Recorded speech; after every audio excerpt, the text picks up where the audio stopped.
It's yet another prelude activity to the general elections, and this time religious leaders and the political class are in focus. To go first, and as we normally do it, we are going to go row by row so that the space is tight, so we doesn't get crowded. It's a high-level religious leaders forum on the responsibility of religious leaders and faith communities in the forthcoming elections. And these stakeholders seem determined to ensure a peaceful polls come February and March this year.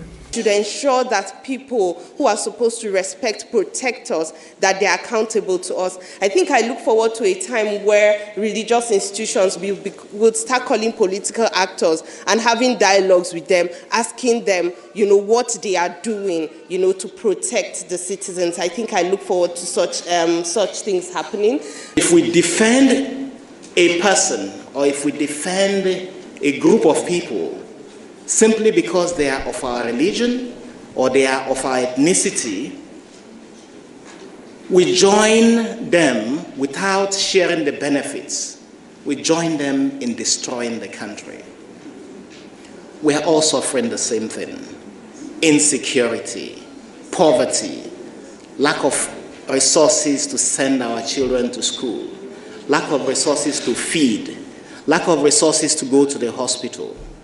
We all share in this poverty that is perpetrated by persons who are united for the common purpose of stealing our common purse. These clerics did not take it lightly on the dubious politicians and some of the religious leaders involved in partisan politics.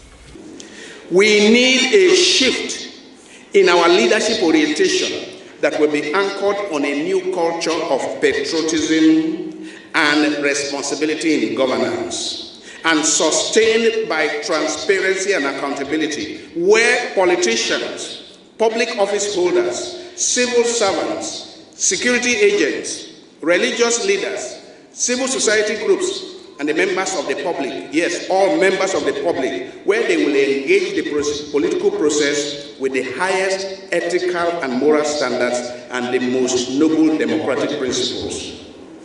We need a major reform of the various security and law enforcement agencies and the retraining and reorientation of their officers and men so that they may begin to be more accountable to the generality of the Nigerian people, in whom actually resides sovereignty, rather than continue to see themselves as only accountable to and protective of the interests of the ruling elite at any particular time. That only politicians can solve our problems, but at some point, maybe we will wake up and recognize that it was politicians who create our problems.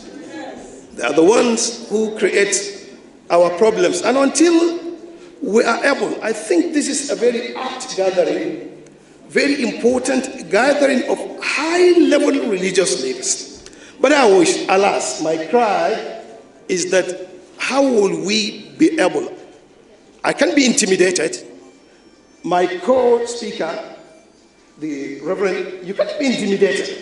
Neither the officials and this gathering, but the common man who doesn't have water to drink. The water he drinks is the source of his own disease. The water he drinks is the source of whatever disease he carries around. Scabies, ringworms, this and so on and so forth. And the almighty typhoid, isn't it? The organizers were contented with the balance in the submissions by various clerics. I think they did justice to the role of the religious leaders. They did not only criticize politicians. If anything, they condemned the abdication of the moral responsibility of religious leaders. And they've talked about people who hide behind religion, who abuse religion, who use religion for partisanship, and who abandon their moral obligations to help build a just, free and fair society that is equitable, where the poor and the interests of the poor are taken care of. I think they deny leaders who connive with politicians, to oppress the poor and to abuse the electoral system. I think they did justice to that in their presentation. The general consensus here is that active citizenship and political reorientation of Nigerians is a guaranteed roadmap to achieving peaceful polls.